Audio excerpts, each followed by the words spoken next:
From Hollywood, it's time now for... Johnny Dollar. I have a call for you from Hartford, Connecticut. One moment, please. Oh, thank you, operator. Go ahead, please. Hello? Johnny? Yeah, that's right. Bill Ferguson at Continental Insurance and Trust. I'm glad I caught you before you left Los Angeles. Oh, I was just about to check out of my hotel here in Beverly Hills and grab the morning flight back east. Well, don't. Yeah? What's up? Do you remember Alvin Peabody Cartwright? Cartwright? That wild old character who lives up in Lakewood a few miles north of Hartford? That's the one. Batty as they come, but worth a lot of money. Yeah, you can say that again. Oh? That robbery I cleared up for him last winter? Bill, he insisted on giving me a small bonus for it. 3,000 smackers. Wow. Yeah. So if Mr. Alvin Peabody Cartwright is calling for my services, I am ready, willing, and able. Well, he is, Johnny. He says it's tremendously important that you contact him at once. All right. Then I'll finish my packing and grab the plane. No. What? He's out there on the coast. Has a little, or at least he calls it little. He has a place right there in Beverly Hills at 10321 North Roxbury Drive. 10321 North Roxbury. Did he tell you what it's all about? Only that it's very important that he see you right away. When you consider how many attempts have been made on his life over the years. Yeah, I know. And, Johnny. Yeah? Don't forget that Cartwright is a pretty important client of ours. If anything should happen to him... I see what you mean. Okay, Bill, I'll be in touch.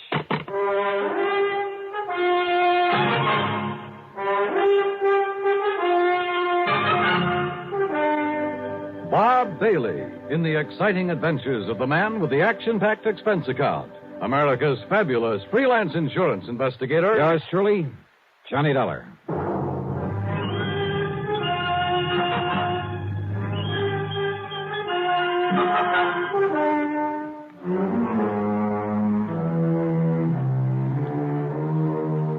Expense account submitted by Special Investigator Johnny Dollar to the Continental Insurance and Trust Company Home Office, Hartford, Connecticut.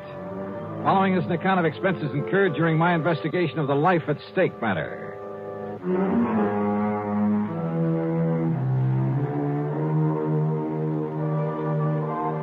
I notified the Beverly Hilton that I'd be staying over for a while and grabbed a Beverly Hills telephone directory. Expense account item 1, a call to Crestview 32121.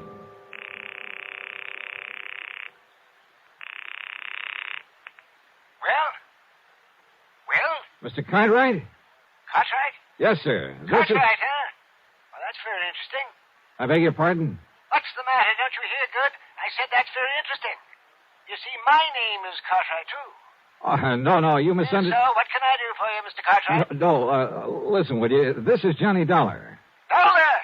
Oh, now, what's the idea of trying to confuse me that way? I'm Cartwright. You remember? Yes, sir. And, Johnny? Yeah? How did you do it? Do what? Get out here so fast. I only put in that call to Hartford about an hour ago, and here you are. I mean, how did you manage it? Oh, well, you see, Mr. I know these new jet flights are pretty fast, but... Now, Johnny, you haven't been fooling around with some of those rocket ships, have you? No. I'm afraid not. I just happened to be here already, you see. I was working on a case up at Morro Bay. Oh, and did you solve it? Yeah, it came out all right. Well, congratulations. Johnny, you are a wonder. And I think you deserve some kind of a reward for it. So, maybe I'll think of something. Oh, well, thanks, but that won't be necessary. Whatever you say. I know that I'm deeply indebted to you for the things you've done for me, so, Johnny... Well, don't worry about it. Whatever you say. Well, nice to talk to you. Goodbye. Yeah. Now, wait a minute. What? Wait a minute. Well, can't you see I'm busy? But you sent for me. I did. Yeah. You called Hartford, said you wanted to see me right away. Oh, of course I did. What's the matter with you, anyway? Of course I want to see you. Jonathan Peebles, too. Right away. Who is Jonathan Peebles? He's an old friend of mine. He lives out here. I telephoned him to come a-running, too. Oh, well, what's it all about, Mr. Cartwright? Well, just you get yourself on over here to my house, and I'll tell you. And don't you waste any time. You just hurry. Pretty important, huh? Important? It's vital. Well, is somebody threatening you, something like that? I said it's important, Johnny. And I mean important. Okay, Mr. Cartwright. I'll be right over. Hurry, Johnny. Please. Yes, sir. Yeah, old man Cartwright was as wacky as a bedbug. But what Bill Ferguson had told me was true. A lot of people have tried over the years to get to him, get to his money. So I phoned the desk for an Avis rent-a-car and started down for my room. I say started. The youngster who came barreling down the hallway chasing a hula hoop was probably a very nice kid, a great joy to his parents. May even grow up to be president of the United States. But as I started out the door, that hoop caught me between the knees and down my leg. Oh. Daddy! Mommy! I killed him! I came to a couple of hours later on a table at the dispensary, I guess you'd call it, there at the hotel. I was conscious of a good-looking blonde in starched white uniform standing beside me, holding a wad of cotton a few inches from my face. That's better now. That's better. How is it? Now, once more, take a good, deep breath. Inhale, Mr. Dollar. Yeah. Oh. What? Just smelling salts. You had quite a bang on the head. Yeah. You should see what you did to that metal door panel. When the child's parents say that if there's anything they can do, they... No. Nurse, where's my coat? Oh, here. But you ought to rest a while. No, sorry. I gotta get out of here. And thanks. I dashed out to where my rental car was waiting for me and drove to the address on North Roxbury Drive in a wealthy section of Beverly Hills. A beat-up touring car that must have dated back to the early 30s was parked in the driveway. The front door of the house stood wide open. Mr. Cartwright. Mr. Cartwright. Oh, hello. Is that you? He isn't here. What?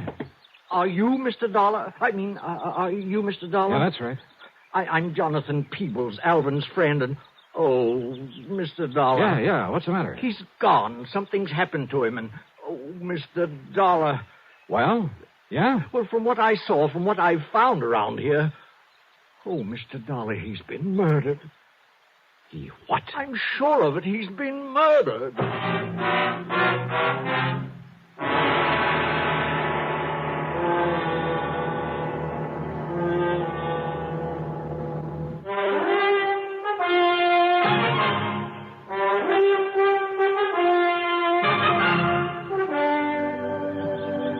Mr. Cartwright has been murdered? Oh, Mr. Dollar, what can we do? Well, what happened? How long have you been here? He telephoned me, told me to come over here, that it was very urgent. Yeah, he told me the same thing. But he often does that. You know how he is. Always has to see me right away, immediately. And often it's just for some little thing like sharing some ice cream with him or seeing a new flower that's just come into bloom. Yeah, I know. Most anything. So now... that's why I didn't hurry coming over here.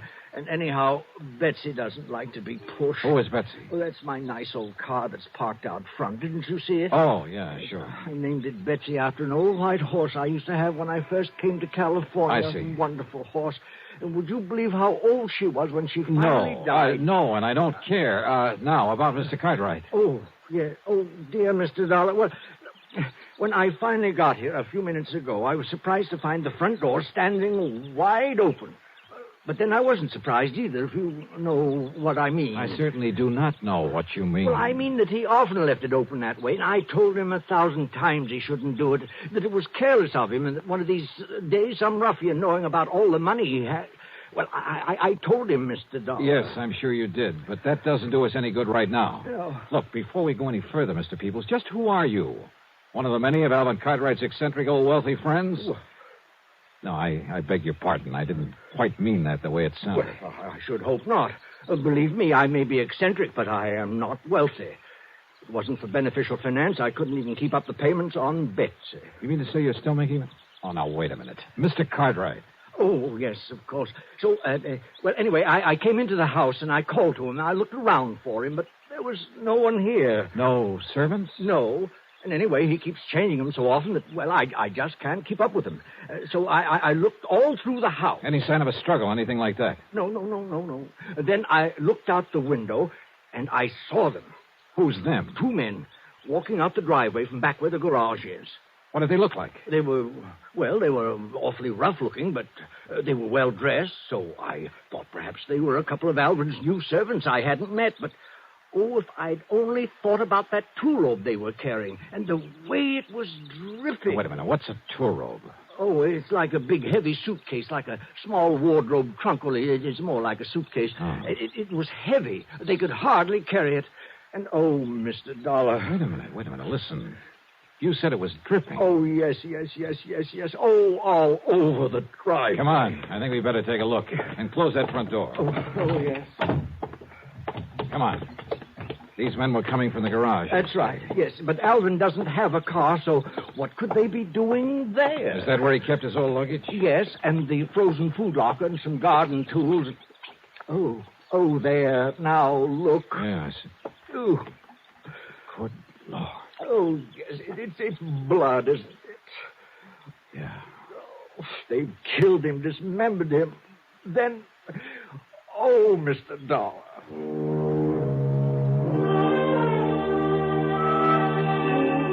I made a hasty inspection of the garage. Nothing. I found no sign of a struggle anywhere in the house. I tried to get a description of the men he'd seen from Jonathan Peoples, but I'm afraid he wasn't much help. And yet, with that funny mind of his... Oh, dear Mr. Dollar, I'm afraid I'm so distraught that I just can't remember it all. All right. Poor Alvin. Now, look, they must have had a car, Mr. Peoples. Did you notice a car out front? Car. Why, yes, I did. All right. Can you describe it to me? Yes, it was a touring car in 1931. Oh, no, that's my car, I'm thinking. Oh, great. But there was another at the end of the driveway. And, Mr. Dollar, I've seen that car before. What kind?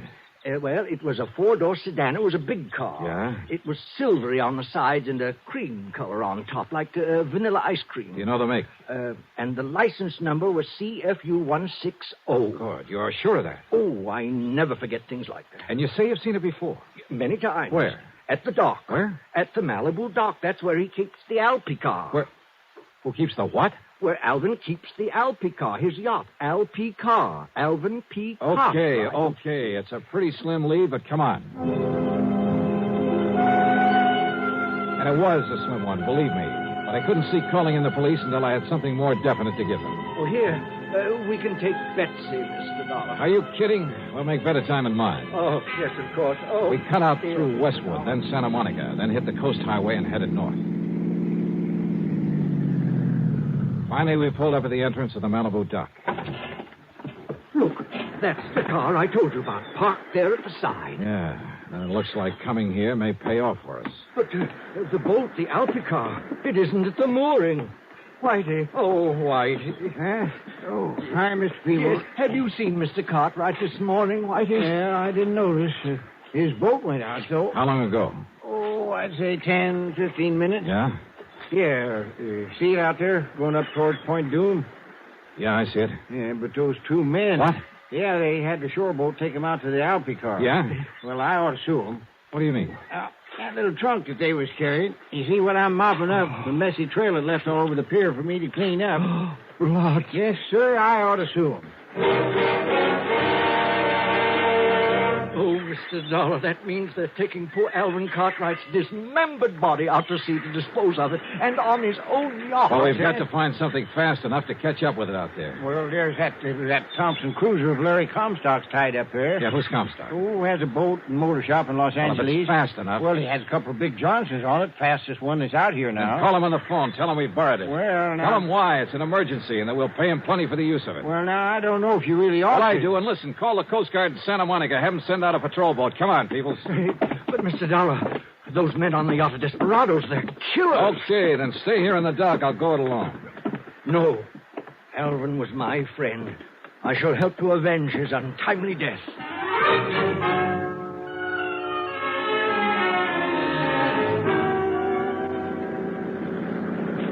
Maybe I should have left him behind. Of course, I had a gun with me. But that wouldn't keep him from stopping a bullet if the men aboard the Alpha car decided to shoot it out. I opened the throttle wide on the twin outboards, and within 15 minutes, we overtook the big 75-foot yacht. Much to my surprise, it was simply cruising along.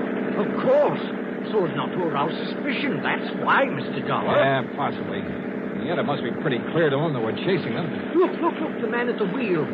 That's one of the ruffians I saw carrying the trunk with Alvin's bleeding body in it. Ruffian, huh? I'm not so sure about that. And there's the other, coiling up those ropes up on the foredeck.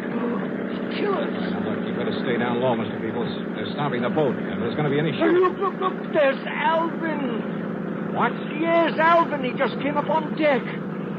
Oh, you're right. Can't you see, Mr. Dollar? They put him together again. Yes, those killers. Alvin! Alvin! We are here! We've come to your rescue! Jonathan! Jonathan, what a surprise! And Johnny Dollar. Now, what are you doing out here? Are you kidding? What? Oh, of course. I remember now. I wanted to take you out for a nice long ride in my lovely yacht. Huh? Of course. That's why I called you. Johnny, I think you deserve something nice like this for all the good work you've done. And since you've done so many fine things for me over the years, I decided I should take you on a nice long cruise. And you could relax and eat and sleep and fish and... yeah. And that's why you called the insurance company to get in touch with me? That's right. Now, wasn't that a great idea? Well, I'll be. And I invited Jonathan along, too. But an awfully funny thing happened, Johnny. No. Yes, sir, Johnny. The minute we left the dock, I just knew there was something else that I'd forgotten. And you know what it was? Don't tell me. Of course I will. I'd forgotten to wait for you and Jonathan. Oh, now, isn't that the funniest thing? Yeah, Mr. Cartwright, it sure is. Now, just a minute, Alvin. Yes, Jonathan. What about those two men, those terrible killers? What did you say? Right there beside you. They killed you. They murdered you. And they... oh, what am I saying? Oh, wait a minute. Yeah, you think it over, Mr. Peoples. Mr. Cartwright. Yes, Johnny. You said something else you'd forgotten. That's right. You and Jonathan. I forgot to wait for you at the house, and then when we started off, well, wasn't it silly of me? I forgot all about you. What was the other thing? The other thing? Yeah. Oh, yes, of course. Oh, the other thing that I'd forgotten was the trunk full of nice, thick, juicy tenderloin steaks that I'd set aside in the garage for this trip. Trunk full? Well, it was not a real trunk, just a little two-rope that I had out in the garage. But I remembered that the minute we came on board. And so I had to send Gerald and Harold back to the house in their car to get us. Gerald and Harold? Oh, they're my new butler and cook. Oh, they are the nicest boys. Oh, Gerald and Harold, come over here to the rail so my friend No, can... wait, Alvin, wait. Yes, Johnny. You mean to say those men standing there beside you? Now, why don't you and Johnny come aboard, and I'll introduce them to you. Oh, wait, just a minute. Then all that blood... What, Johnny? All that blood that was dripping out of that trunk? Yeah. Oh, wasn't that awful? And it was all my fault because I let the steaks fall out too much. Oh, no. All over the place. I never saw so much no. blood. But now, come aboard, and we'll take the nice trip that I planned for you. Come on now.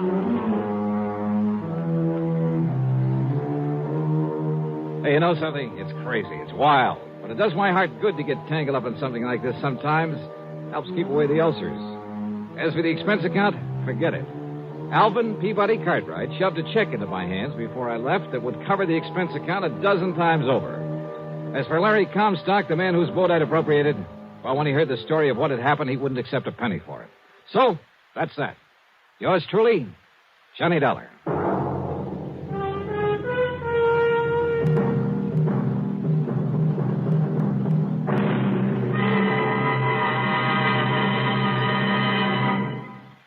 Here is our star to tell you about next week's story. Instead of telling you about next week's yarn, congratulations to station WDBJ in Roanoke, Virginia. 35 years on the air. Pretty good, huh? Yours truly, Johnny Dollar.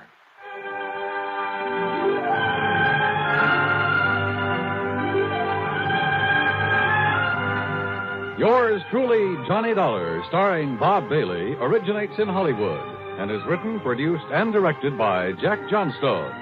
Heard in our cast were Virginia Gregg, Gene Tatum, Howard McNear, Forrest Lewis, Joseph Kearns, and Paul Dubov. Be sure to join us next week, same time and station, for another exciting story of yours truly, Johnny Dollar.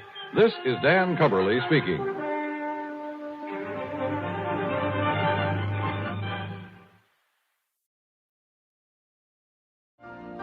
You've been listening to the OTR Gold Network. Find more classic radio at otrgold.com.